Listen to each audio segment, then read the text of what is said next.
I was fired for intervening when a wealthy customer tried to take a teen waitress to his hotel room. At 43, I'd been managing restaurants for nearly 2 decades. The Costa Roll wasn't the fanciest place I'd worked, but the beach location brought in good business, especially during summer tourist season. I prided myself on running a tight ship, quality food, clean environment, and most importantly, staff who felt safe. That all changed on a busy Friday night last July when I chose my staff's safety over a customer who spent thousands each month at our restaurant. Mia had just turned 17, working her first summer job as a hostess before senior year. Smart kid saving for college, always on time.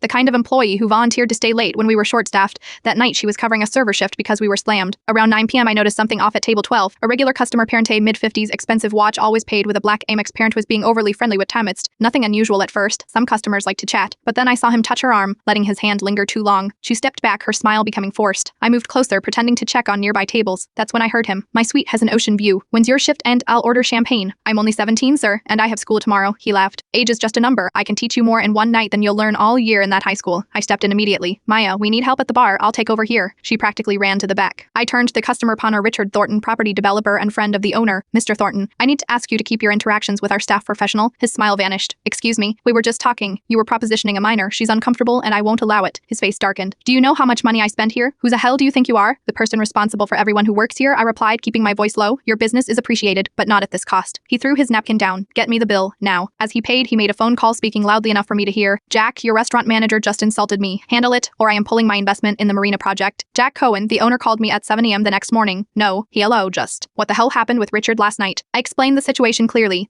How Thornton had made inappropriate advances toward a teenage employee. How I'd intervened to protect her. Christ, Dave, you couldn't have handled it differently. Richard spends over 20 grand a year here. He's involved in every major development project on the coast. He was trying to lure a 17-year-old to his hotel room, I repeated. Should I have waited until after he left with her? Jack sighed. Look, you've been great for business, but Richard is threatening to pull funding from projects worth millions. I can't have that. We'll need to make a change. I was fired that morning. No severance, no notice. When I told the staff what happened, 3 servers and a bartender walked out with me. 2 weeks later, the local paper ran a story about Richard Thornton being arrested for sexual misconduct with a minor at another restaurant down the coast. Read out, this wasn't his first time. My phone lit up with texts from former staff sharing the article. Jack called again, offering my job back with a raise. You were right, he admitted. I should have backed you. I declined. I am managing a smaller restaurant now. The pay is less, but the owner made it clear when he hired me that staff safety comes before any customer's wallet. Maya stops by occasionally. She's headed to college next fall with a full scholarship. Last week, she brought me a thank you card that said, thanks for showing me that some things aren't for sale. Some people think customer satisfaction means satisfying every customer demand. Others understand that true hospitality requires creating an environment where everyone, especially those most vulnerable, feels safe and respected.